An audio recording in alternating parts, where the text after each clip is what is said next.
저는 성장기에 서울 변두리 지역과 경기도 지역에서 살았습니다. 학교는 이제 서울 변두리 지역에 다녔지만 아버님이 경기도에서 목회를 했기 때문에 주말에는 자주 경기도에 가기도 했습니다.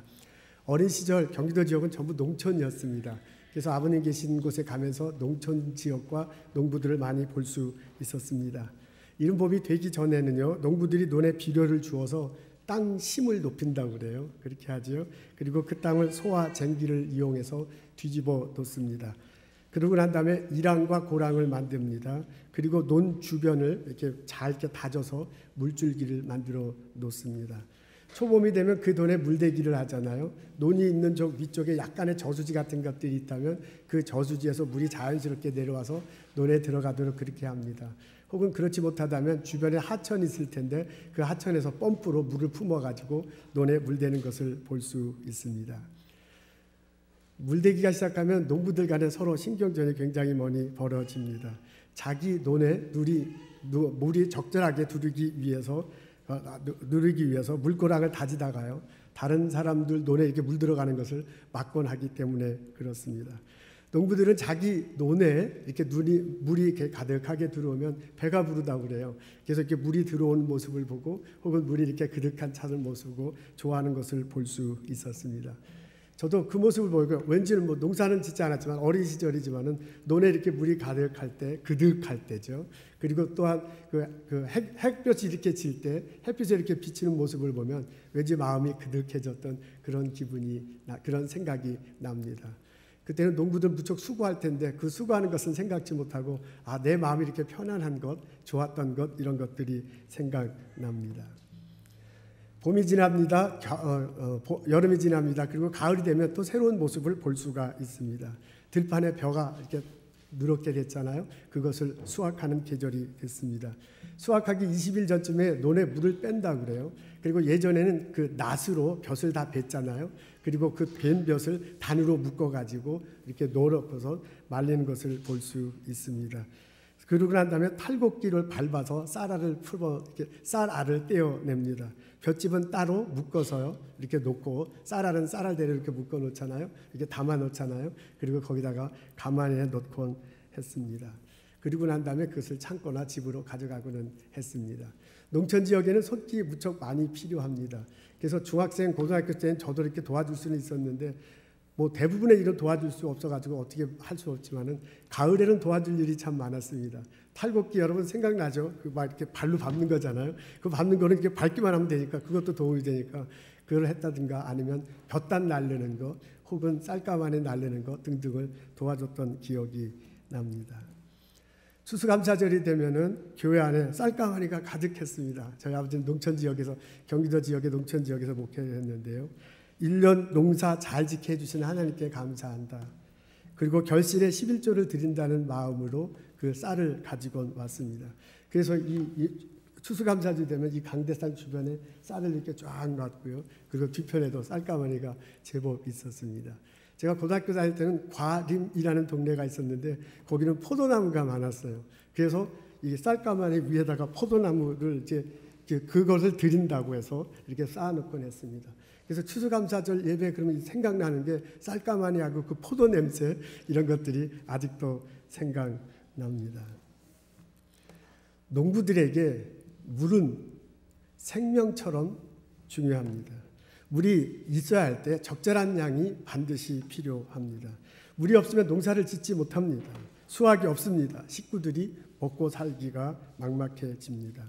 물만큼 필요한 것이 적절한 햇빛입니다. 물과 햇빛이 있을 때 벼를 심을 수 있고 그리고 그것이 자라고 열매가 연급니다. 농부들은요, 그 적절한 물과 적절한 햇빛을 주시는 분이 누군가 그분에 대해서 예민할 수밖에 없습니다. 그분에 대해서 감사할 수밖에 없습니다. 성경은 적절한 빛과 적절한 물을 주시는 분이 바로 하나님이다 라고 그렇게 선포하십니다. 이 세상을 만드시고 운행하시는 분, 그분이 적절한 햇빛과 적절한 물을 주신다라고 가르쳐 줍니다. 이스라엘 백성들은 원래 유목민이었습니다. 양들을 데리고요, 이쪽 저쪽 다니면서 양들을 먹이고 그리고 그 양의 젖과 그 나오는 것을 가지고 먹고 살았습니다. 그런데 가나안에 정착하면서 농사를 짓는 것을 가나안 원래 있었던 사람들에게 배우기 시작합니다. 그러면서요, 물과 햇빛의 중요성을 알게 됩니다. 그리고 물과 햇빛을 주관하는 분이 바알신이다 라는 소리도 그 사람들에게 듣게 되었습니다. 바알신은 남성입니다. 신 중에서 남성신이에요. 바알신이 여성신도 있습니다. 아내가 있는데 그 아내 신은 아세라입니다. 그러니까 바알과 아세라가 신인데 부부예요. 이 두 부부가 특별히 비를 주관한다고 그렇게 생각을 했습니다. 고대 근동 지역에, 특별히 이스라엘에서는 가나안 지역에 살았던 그 원주민들, 원래 주민들은요, 이 바알과 아세라 부부가 서로 부부 관계가 좋을 때, 쉽게 얘기해서 신끼리 이렇게 성관계를 맺을 때 비가 온다고 그렇게 생각하고 믿었습니다. 근데 이 부부 관계가 좋지 않을 때 비가 내리지 않는다고 이렇게 생각을 했습니다. 그래서 바알신과 아세라신이 부부 관계를 맺는 시기가 맺도록 하는 것이 너무너무 이 사람들에게는 중요해요. 근데 그 바알과 아세라신이 어떻게 하면 부부 관계를 잘 맺을 수 있을까 생각하다가 자기들이 잘하면 이 신들이 부부 관계를 잘 맺을 걸로 생각을 했어요. 그래서 신전의 의식 중에 하나로 신전에 예배 참석한 사람들이 이 성관계를 갖기 시작했습니다. 그것을 돕기 위해서 남자 여자들이 그 성전에 있었다고 그래요. 남창과 여창입니다. 이런 것이요, 이런 신화와 이런 의식이 이스라엘 백성들에게 전해진 거예요. 어떻게 농사를 짓는가와 함께 이런 의식이 전해졌습니다. 새로 정착한 곳에서 농사도 지어야 될 뿐만 아니라 이렇게 성으로 포장된 신전 의식이 상당히 흥미있는 거예요. 아주 쉽게 빨려 들어가고 또 그렇게 되어 있습니다. 이러는 통에 이스라엘 백성들에게 바알신 숭배가 쉽게 막 물밀듯이 들어왔습니다. 이런 상황에서 하나님 말씀 전하는 사람들이, 그것 때문에 부르심 받는 사람들이 백성 앞에 섰습니다. 비를 주시는 분은 하나님이다. 적절한 때에 비를 주어 농사를 짓게 하고 적절한 때에 초목이 무성하대로 단비를 내리는 분은 바알신이 아니고 하나님이다 라고 선포하며 가르쳐 주게 되었습니다. 오늘 저희들은 시편 65편을 읽었습니다. 우리 다 아는 대로 시편은 성전에서 찬송 드리면서 들렸던 그 가사를 적어 놓은 것입니다. 여기 오늘 이 노래할 때 이 가사를 보면 신전에서 이스라엘 백성들이 예배를 드릴 때 지금 우리가 다루는 이 내용, 비를 누가 주관할 것인가, 햇빛을 누가 더 주관하는가 하는 내용을 다루는 것을 알 수 있습니다. 오늘 이 시편 65편을 읽고 묵상하면요, 마치 동영상이 이렇게 쫙 펼쳐지는 듯한 이 머릿속에 그림이 그려집니다. 시편 65편을 이렇게 계속 읽으면 이 땅에 비가 적절히 이렇게 내려오는 모습이 그려집니다. 그리고 그 빗물이 모아서 강이 풍성하게 됩니다. 그 강이 이렇게 풍성하게 내려갈 때 그 옆에 밭들이 있고요. 그 물이 밭 이랑으로 이렇게 자연스럽게 옮겨집니다. 그리고 적절하게 물이 될 수 있습니다. 그와 함께 또한, 그래서 이제 논에 이렇게 곡식이 자랍니다. 그와 함께 또한 하늘에서 단비, 오늘 성경에 보면 단비라고 그랬어요. 단비가 내려옵니다. 그래서 초장에서 떨어져 풀도 나게 합니다. 이렇게 돼가지고요, 곡식은 곡식대로 풍성하고요, 그 다음에 이 초목은 단비가 내려서 풍성하고요. 그래서 양떼들이 뛰도는 모습이 오늘 성경을 읽으면 자연스럽게 걸게 됩니다.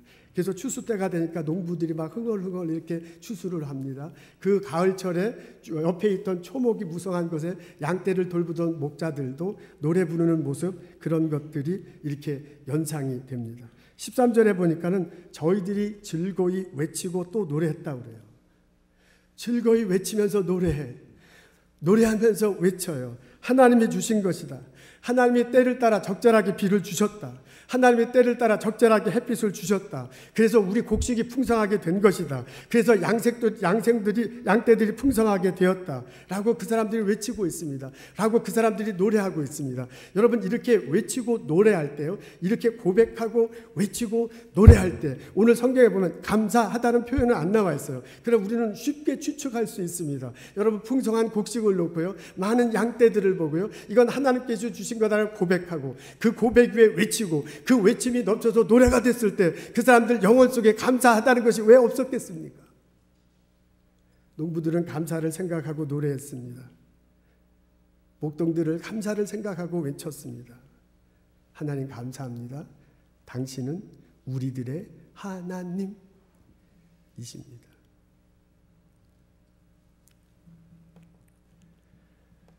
보스턴에 살고 있는 우리들 중에 농사 짓는 사람들은 아무도 없습니다.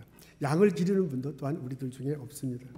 그렇지만 우리들 보스턴에 살아가면서요, 또 다른 방법으로 하나님의 은택, 오늘 성경에 보니까 은택으로 나왔어요.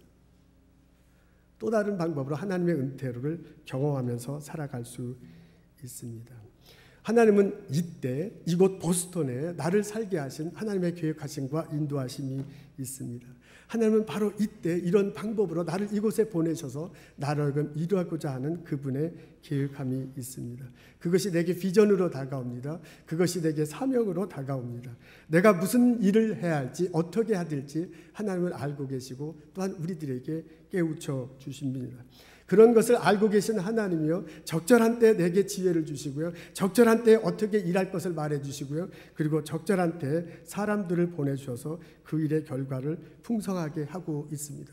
풍성한 결과를 맛보기도 하고 풍성한 결과를 맛보는 만들어가는 그런 과정 중에 있습니다. 우리는요, 신앙의 눈으로 보면 이게 하나님께서 나를 보내셨다는 분명한 사명감을 보면 하나님께서 풍성하게 만들어가는 그 손길을 바로 이곳 보스턴에서 나의 삶 속에서 보며 경험할 수 있습니다. 여러분, 그 풍성하게 만들어가는 손길, 그 과정 속에 맛보는 그 풍성함은 여러 가지 방법으로 옵니다. 그것은 때때로 가족으로 올 수 있습니다. 나에게 이렇게 행복한 가정을 주신 하나님은 나를 통해서 풍성함을 전하기 위해서 나에게 행복한 가정을 은택으로 주셨습니다. 그것은 내게 또한 열심히 일할 수 있는 일터로 다가오기도 합니다. 그것은 내가 열심히 연구할 수 있는 펀드고요, 연구실의 모습으로 내게 다가올 수도 있습니다. 그것은 내가 일터에서 일할 때 어떻게 하면 잘할 수 있을까 하는 창조적 아이디어를 주는 모습으로 내게 다가올 수도 있습니다. 그 은택은 때때로 나로 하여금 직장 동료들, 나와 함께 격려하고 신앙생활하는 사람들의 모습으로 다가올 수도 있습니다. 그것은 때때로 건강의 모습으로 다가오기도 합니다. 그것은 때때로요, 지칠 줄 모르는 열정의 모습으로 나에게 다가오기도 했습니다. 하나님은 여러 가지 통로를 통해서 내 믿음을 두고 나의 삶의 모습을 볼 때 여러 가지 통로를 통해서 나에게 이 자리에 보내주시고 나에게 사명감을 주시고 나에게 일터를 주시고 나에게 은택을 허락하시는 것을 볼 수 있습니다. 마치 농부들에게 적절한 비를 주시고 마치 농부들에게 적절한 햇빛을 주신 것처럼 내게 이곳에 보내주셔서 적절한 것을 적절한 때에 보내주시고 채워주시는 하나님을 맛볼 수 있습니다. 그 하나님의 손길을 보기 때문에 우리들은 지금 풍성함을 만들어가는 것을 볼 수 있고 때때로 우리는 풍성함을 경험할 수 있게 되는 것입니다. 오늘 우리 추수감사주일을 맞습니다. 시편 65편을 읽었습니다.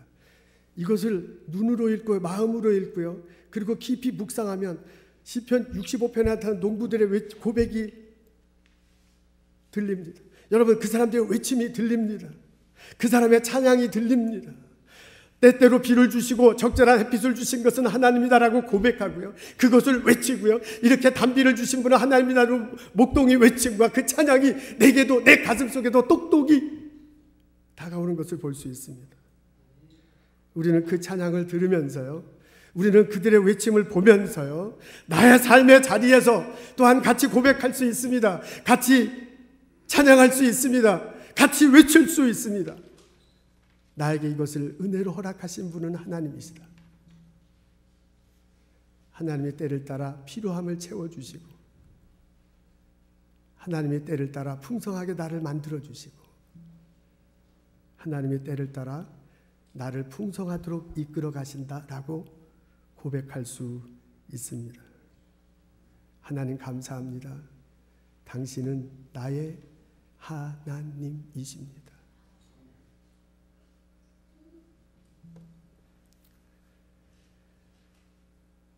하나님께서 우리들에게요, 삶의 풍성함을 허락하십니다. 우리가 하나님을 믿고 예수님을 따라가는 우리들이 해야 할 일은 그 삶의 풍성함이 있을 때 감사함으로 하나님께 나아가는 것입니다. 풍성함을 체험했을 때 우리는 당연히 하나님께 감사해야 합니다. 여러분, 이런 유머 들어보셨습니까? 추수감사절 주일날에요, 4살 날 아들과 좌니 4살 날 좌니 엄마와 함께 교회에 왔습니다. 평소 좌안을 사랑하던 권사님이요. 좌안을 보다 너무너무 좋아하고 사과를 줬어요. 근데 그 사과가 얼마나 이쁜지, 맛있게 생겼는지 몰라. 그 옆에 있던 엄마가 좌안한테 신호를 주는데도 좌안이 아무런 대꾸가 없어요. 그래서 엄마가 얘기해요. 좌안 이럴 땐 어떻게 해야지? 그러니까 좌안이 그때서야 알았다는 듯이 사과를 딱 내밀면서 한다는 소리가 권사님 사과 깎아주세요. 감사함을 입었을 때는 감사함을 표현하는 게 사람들의 도리입니다. 하나님께서 내게 풍성함을 허락하셨다. 그러면 이 풍성함에 대해서 우리는 감사를 드릴 수 있습니다. 근데 이것을 알지만은 오늘이 추수감사절이고 풍성함을 나누는 절이라는 것을 알지만은 때때로 맘 내켜 말할 수 없는 분들도 우리 중에 있습니다. 우리 중에 어떤 분에는 정말 풍성함이 채워졌어요. 누가 말해도 저 사람은 풍성하게 지금 일하고 있고 살아가고 있어. 근데 나에겐 그렇지 못할 수도 있기 때문에 그렇습니다. 사람들은 일반적으로 감사를 말할 때 나의 삶에 풍성함이 있을 때 그것이 보여졌을 때 감사하다라고 그렇게 이야기합니다. 농부에게 있죠. 비가 적절하게 왔어요. 그 다음에 목동에게 있잖아요. 단비가 내려졌어요. 그래서 양떼들이 많아 곡식이 많을 때 그 사람은 감사할 거라고 우리는 말하고 있습니다. 가족이 모두 평안하니까 얼마나 감사해요. 직장이 있으니 내가 얼마나 감사해요. 오랫동안 기다렸던 펀드가 나왔어요. 연구 결과도 흡족해요. 얼마나 감사해. 요즘 따라 아이디어가 막 빵빵빵 쏟아 나오는가 막 주체 없을 줄 나와. 얼마나 감사해요. 건강도 그냥 얼마나 건강한지 몰라요. 자녀들이 그냥 모두가 다 잘 됐어. 너무너무 감사해. 이거 누가 봐도 감사하고 나도 감사해. 그런데 살아가다 보면 그런 때도 있어서 참 좋지만 그렇지 못한 때도 있다는 것을 우리는 경험할 수 있습니다. 말하지 못하지만 가족 간의 어려움 때문에 고통하는 사람들 있습니다. 누구에게 기도 부탁하기도 두렵게도 일터의 잡 때문에 외로워 힘들어하는 분들도 있습니다. 내 연구실 사정이 나빠갖고 언제 잡이 잘릴지도 모릅니다. 아무리 머리를 쥐어짜도 아이디어가 없어요. 나는 여전히 기다리고 있어. 나는 여전히 결핍되어 있어요. 그래서 지금 지쳐 있고요. 지금 외롭고요. 지금 힘이 들어. 이런 내가 추수감사절이라고요. 모두 행복하게 웃는 이 자리에 앉아 있습니다. 이런 나는 어떻게 이 감사의 절기에 참석할 수 있겠습니까?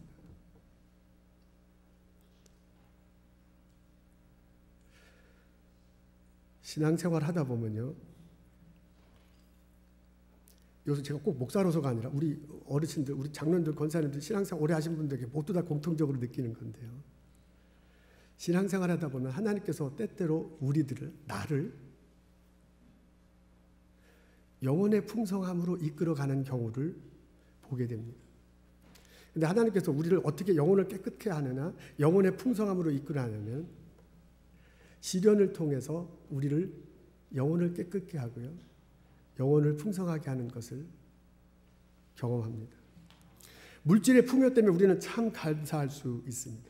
근데 때때로 그 물질의 풍요, 사람들이 말하는 그 풍요함이 내게 없을 때 오히려 그 없게함을 통해서요. 오히려 그 비게함을 통해서요. 오히려 그 무릎 꿇게 함을 통해서요. 오히려 그 고통스럽게 함을 통해서 하나님께서 내 영혼을 맑게 하시고 내 영혼을 풍성하게 하시는 것을 경험할 수 있습니다. 내가 내 속에 있는 그 경험을 볼 때 우리는 감사할 수 있습니다. 여러분 시편 65편은 세 문단으로 나눠져 있습니다. 1절부터 4절하고요. 그다음에 그게 앞부분이고요. 그리고 아까 우리가 읽은 부분이 뒷부분입니다. 중간 부분입니다. 근데 시편 65편 1절부터 4절에 보면 아까 우리 읽은 내용과는 전혀 다른 내용으로 하나님께 감사하고 찬양한다는 모습을 볼 수 있습니다. 거기에 보면 이렇게 나옵니다. 주께서 택하시고 4절입니다.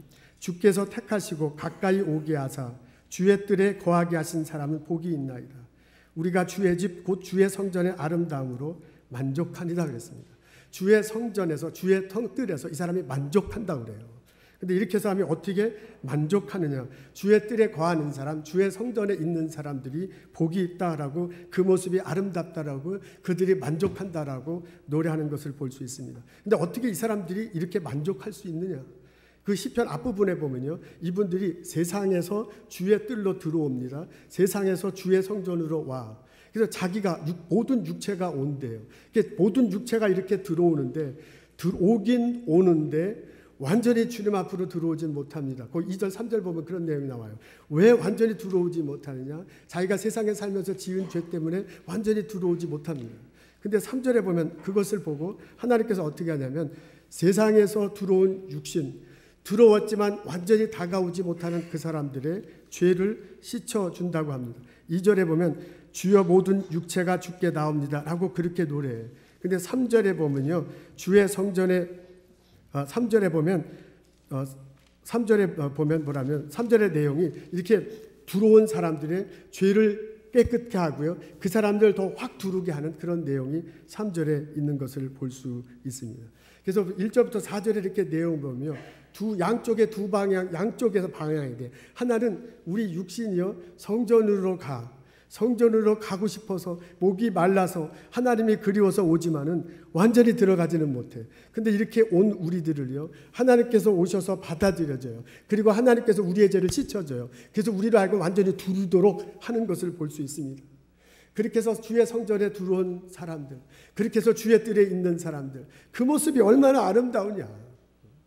그 모습들이 그 사람 삶 속에 축복이 있다.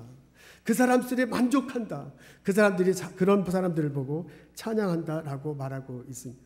여러분, 이 대목은요, 영혼이 깨끗해진 것에 대해서, 영혼이 풍성해진 것에 대해서 하나님께 감사하는 그런 장면입니다.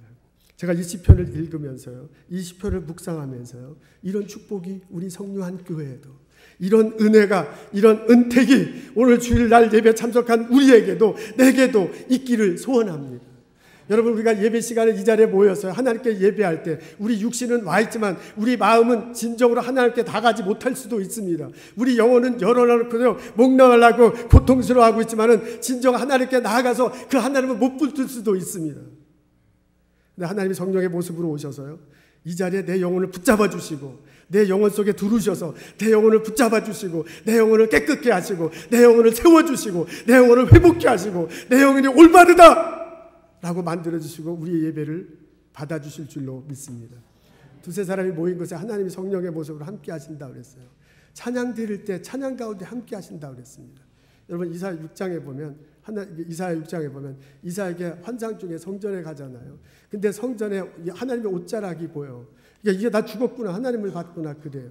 그때 천사들이 내려와서 화절을 갖고 와서 이사야의 입술을 지져줍니다. 그래서 내 죄가 용서됐다고 그렇게 말하는 장면을 봅니다. 하나님을 만났을 때요, 하나님을 경험할 때 하나님이 우리의 죄를 용서해 주십니다.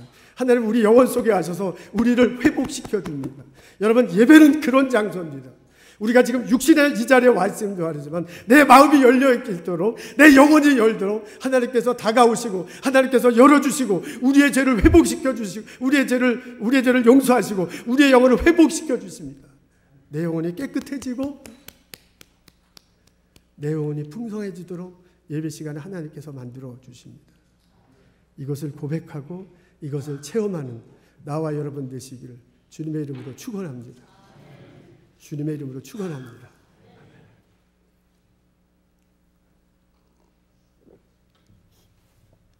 저는 시편 기자가요, 이 노래할 때 시편 앞부분에서는 영혼의 풍성함을 노래하고요, 뒷부분에는 삶의 풍성함을 노래했다는 것에 대해서 너무너무 감사합니다. 삶의 풍성함만 노래한 게 아니라 영혼의 풍성함도 노래합니다. 근데 이 시편 65편의 가운데 저는 뭐냐면 하나님이 위대하시다라는 것을 선포해요. 하나님이 산을 만드셨다. 하나님이 바다의 흉흉함을 다 다스린다. 그 하나님이 사람들의 요청을 들어서 응답하신다. 그래서 하나님의 요청을 들어갔고요, 이 세상 어느 곳에 있든지 모든 사람들 다 즐겁게 한다라는 그런 내용이 있습니다. 하나님이 그런 하나님이다라고 가운데 선포하고요, 그 하나님이 우리에게 두 가지 축복을 주셔요. 하나는 뭐냐면 영혼의 풍성함이고, 또 하나는 삶의 풍성함을 주신다고 노래하고 있습니다. 여러분, 신앙생활할 때 내가 체험하고 고백할 수 있습니다. 우리 신앙생활하는 모든 선배들의 체험하고 고백하는 소리를 들을 수 있습니다. 하나님은 때때로 우리를 이끄실 때요, 삶의 풍성함과 영혼의 풍성함, 여러분, 영혼의 풍성함과 삶의 풍성함을 밸런스를 이루어가면서 우리를 이끄시고 축복하시는 것을 아주 많이 체험할 수 있습니다. 하나님은 때때로요, 우리가 하나님 앞에 나아갈 때, 하나님에 대해서 고백할 때 이 두 가지 밸런스 속에 어떤 것을 우리를 만들어 가시면서 우리들을 오도록 하게 하는 것을 볼 수 있습니다. 때때로 우리는 물질의 풍성함은 없지만 영혼의 물질의 풍성함에 있을 때라도 하나님 앞에 게을러 그 영혼이 맑지 못해 사랑관과의 원바다 하지 못해 하나님은 이것을 차단하시고요, 이것을 어렵게 하고요, 시련 속에서요, 기다림 속에서 자꾸 하나님께로 오게 합니다. 그래서 하나님께서 온 그 사람의 영혼을 맑게 해요. 그리고 하나님께 온 그 사람의 영혼을 풍성하게 해요. 그리고 난 다음에 그것을 통해서 물질의 풍성함으로 나가는 것을 볼 수 있습니다. 여러분, 신앙생활하다 보면 하나님이 나를 그렇게 이끄세요. 영혼의 풍성함과 삶의 풍성함을 적절하게 조절하시는 것을 볼 수 있습니다. 그런데 신앙의 성도들은 물질의 풍요보다 영혼의 풍요에 더 예민하게 생각하고 반응해 왔습니다. 주님 한 분만으로 만족할 수 있다고 생각한 분들은 차라리 물질의 풍요를 포기하고 영혼의 풍요에 더 가까이 가려고 했습니다. 어떤 분들은요, 영혼의 풍요를 위해서 물질의 풍요를 아예 버려, 아예 그것을 포기해, 그런 사람도 있는 것을 볼 수 있습니다. 그리고 하나님께 나아갑니다. 하나님 말을 바라봅니다. 그리고 하나님 때문에 만족하고 감사하는 것을 볼 수 있습니다. 때때로 하나님께서요, 그것을 받아주기도 하고요, 때때로 하나님께서 그렇게 하도록 사람들을 허락하시는 것을 볼 수 있습니다. 여러분, 모세가 애굽 궁전에서 나와서 40년 동안 40년 동안 사막에 있던 것도 바로 이런 이유 때문입니다. 다윗이 왕이 되기 전에 사울에게 그렇게 쫓겨다니면서 고통한 것도, 시련을 겪은 것도 바로 이런 이유 때문에 그렇습니다. 여러분, 예수님이 사역을 시작하기 전에 40일 동안 금식한 것도 바로 그 삶의 풍요보다 더 중요한 게 영혼의 풍요다라는 것을 알고 그렇게 한 것입니다. 플리머스 매사추세츠에 가면은, 그 항구에 가면은 옛날 그 청교도들이 타고 왔던 배에 모형이 있는 것을 볼 수 있습니다. 여러분 많이들 봤을 것입니다. 근데 그 배의 모형을 보면 깜짝 놀랍니다. 그 배가 너무나 작기 때문에 그렇습니다. 그게 사이즈는 똑같아요. 이제 그 배의 모형이지만 사이즈는 똑같은 거예요. 안에도 구조도 똑같다고 그래요. 근데 이렇게 조그만 배에 사람들이 많이 타고 왔을까라는 그런 생각이 듭니다. 온 청교도인들은 102명이래요. 그 다음에 이제 거기 선원이 25명이었다고 그랬는데 그 선원들의 숫자가 명확하지 않은가 봅니다. 그래서 이제 문서마다 다른데 어떤 데는 전부 합쳐서 140명, 어떤 때는 뭐 150명 이렇게 적혀 있다고 하더라고요. 근데 어쨌든 140명이라고 생각하면 그 배 140명이 거기서 먹고 자고 배 타고, 그걸 그렇다고 화장실은 어디 있는지, 어디서 자는지, 어디서 먹는지, 이게 도대체 계산이 안 나와요. 완전히 배가 너무너무 작은 것을 알 수 있습니다. 아마 우리 식으로 타면 한 10사람이나 타면 좀 넉넉하게 탈 수 있을까 할 정도로 아주 조그만 배입니다. 그 배를 볼만한데요, 항해 기간이 63일이었다는데 그 63일 항해가 얼마나 고달팠는지 알 수 있습니다.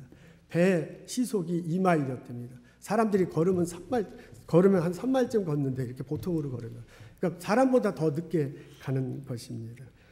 바다가 막 풍랑이 일어서 풍랑이 일어갖고 사람들이 빠지기도 했습니다. 그리고 배가 휩쓸려갖고 이 돛대가 막 부러지기도 했다고 합니다. 나중에 이 무트로 온 사람들을 보고 먼저 왔던 사람들이 이 청교도인들에게 물어봤습니다. 그 어렵고 지루한 신견을 어떻게 버텨서 왔습니까? 그랬더니 그 안에 있던 사람들이 이렇게 대답합니다. 우리는 대부분 시편을 찬송으로 불렀습니다. 주일날 우리 모두 찬송만을 했습니다. 기도도 많이 했습니다. 라고 그렇게, 그것이 찬송하고 기도한 게 시편을, 그것 때문에 우리가 여기서 버틸 수 있었다, 그런 얘기입니다. 막상 도착한 곳이 자기네들이 가려고 했던 데가 아니잖아요. 본인들이 가려고 했던 데는 버지니아래요. 그 워싱턴 DC 밑에 바로 거길 가려고 했는데 하다 보니까 이 북쪽까지 왔습니다. 이 북쪽에 온 곳은 다 와서 어떻게 했긴 했겠지만 곧 겨울이 왔어요. 그 겨울이 얼마나 혹독해요. 그 겨울 지나서 대부분의 사람들이 그때 죽었다고 합니다. 봄이 됐습니다. 인디언을 만납니다. 그리고 그들에게 농사 짓는 방법을 배웁니다. 농사를 지었어요. 그리고 가을에 첫 수확을 가지고 추수감사절 예배를 드리기 시작했답니다. 그게 우리들이 알고 있는 스토리예요. 근데 여러분 보십시오. 처음으로 농사 짓는 방법을 배워가지고 와서 드린 그 열매가 오죽했겠습니까? 여러분 그 사람들이 드린 추수감사절 예배는요, 풍성함 때문에 드린 게 아니에요. 그 사람들이 드린 감사절 예배는요, 그 혹독한 어려운 시력의 시절을 이겨내고 살아왔다는 것에 대한 감사예요. 그분들의 감사는요, 풍성함이 아니에요. 그분들의 감사는요, 그 시련의 시절에 맑아진 영혼, 단단해진 영혼, 풍성한 영혼, 그것 때문에 감사한다고 예배를 드리는 것입니다. 그분들이 우리의 신앙의 선조들입니다. 그 영혼의 풍성함 때문에 감사드린 그분들의 덕분에 미국의 후손들이, 미국에 살아가는 우리들이 삶의 풍성함을 누리며 살아갈 수 있게 된 것입니다.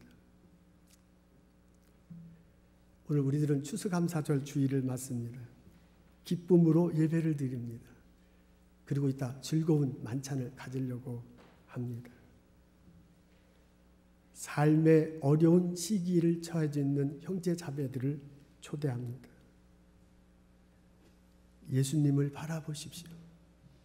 그 예수님에서 나오는 생수가 내 영혼을 적시고 내 영혼을 맑게 하고 내 영혼을 풍성케 하실 것입니다. 그 영혼을 붙들고 우리 감사의 예배를 드릴 수 있습니다. 지금 감사하게도 삶의 풍성함을 누리고 있는 분들에게 권면합니다. 여러분이 누리는 풍성한 삶은 성전 문틈에서 나온 물이 여러분 삶 속에 흘러들어 강이 되었기 때문입니다. 하나님께서 허락하셨기 때문입니다. 그 물의 근원, 그 원천을 생각하고 겸손하게 감사하는 마음으로 예배를 드려야 할 것입니다. 추수감사절을 맞는 오늘 내 영혼을 만져주시는 하나님, 내 삶을 이끌어 가시는 하나님, 그분을 생각하고 그분을 위해서 고백하고 그분을 위해 감사하며 찬송하는 마음으로 함께 예배드리는, 함께 만찬을 나누는, 함께 이 한 주간을 보내는 나와 여러분 되시기를 주님의 이름으로 축원합니다.